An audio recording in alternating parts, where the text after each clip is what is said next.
Lesson number 1, Reproduction in Organisms, Class 12th Biology MP Board.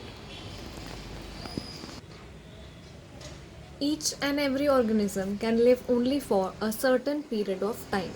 यानी कि जितने भी जीव जंतु हैं या हम लोग हैं, जितने भी ऑर्गेनिज्म हैं इस अर्थ पे, वो सिर्फ एक सर्टन पीरियड ऑफ टाइम यानी कुछ ही समय के लिए ज़िंदा रहते हैं. एक सर्टन पीरियड होता है.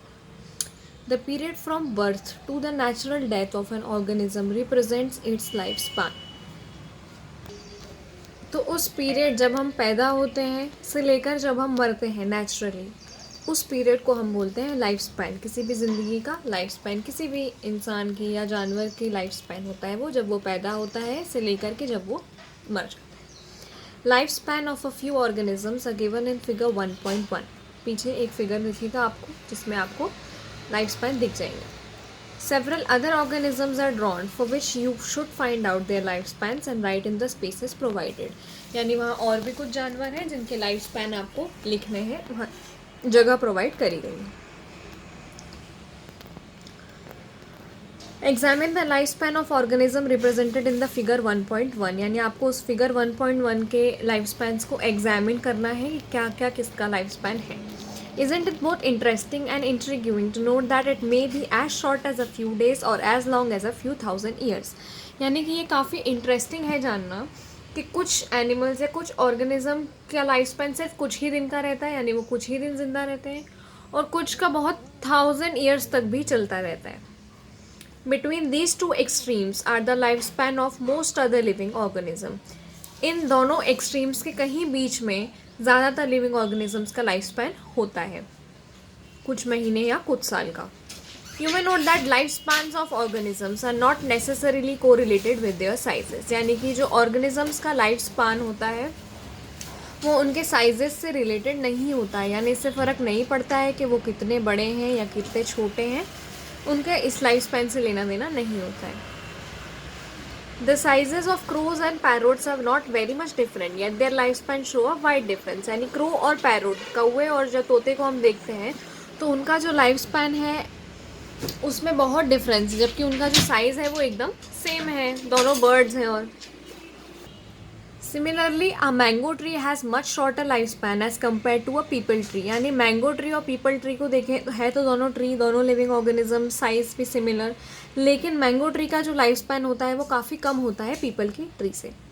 What ever be the life span, death of every individual organism is a certainty.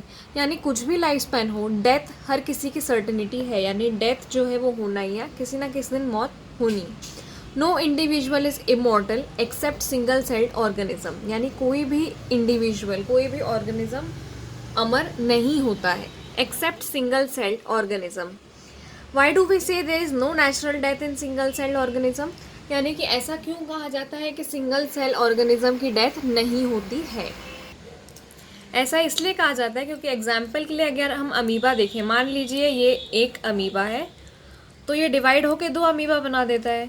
एक अमीबा से निकलकर हमें 2 ऑफस्प्रिंग्स मिल जाते हैं, यानी 2 बच्चे मिल जाते हैं उसी के जैसे, एक जैसे. ठीक है, तो क्या हुआ कि ये जो था ये डिवाइड हो गया, तो ये मरा नहीं, इसकी डेथ नहीं हुई. ये एक था और 2 में डिवाइड हो गया, इसने सीधे रिप्रोड्यूस करा. इसलिए हम कहते हैं कि जो सिंगल सेल्ड ऑर्गेनिज्म होते हैं जैसे अमीबा फॉर एग्जांपल, उनकी डेथ नहीं होती है, जस्ट दस डिवाइड, वो सिर्फ डिवाइड होते हैं. Given this reality, have you ever wondered how vast number of plants and animal species have existed on Earth for several thousands of years? इस रियलिटी को देखते हुए अगर हम बात करें तो हमारे अर्थ पे बहुत ज़्यादा नंबर में प्लांट्स और एनिमल्स की स्पीशीज़ हैं जो बहुत कुछ हज़ार साल से यहाँ पर रह रही हैं. There must be some processes in living organism that ensures this continuity. यानी कुछ प्रोसेसेस हमारे अंदर होते होंगे जो ये कंटिन्यूटी को मेंटेन करके रखें कि कोई मरता है कोई आ जाता है. Yes, we are talking about reproduction, something that we have taken for granted. यानी हम बात कर रहे हैं रिप्रोडक्शन की.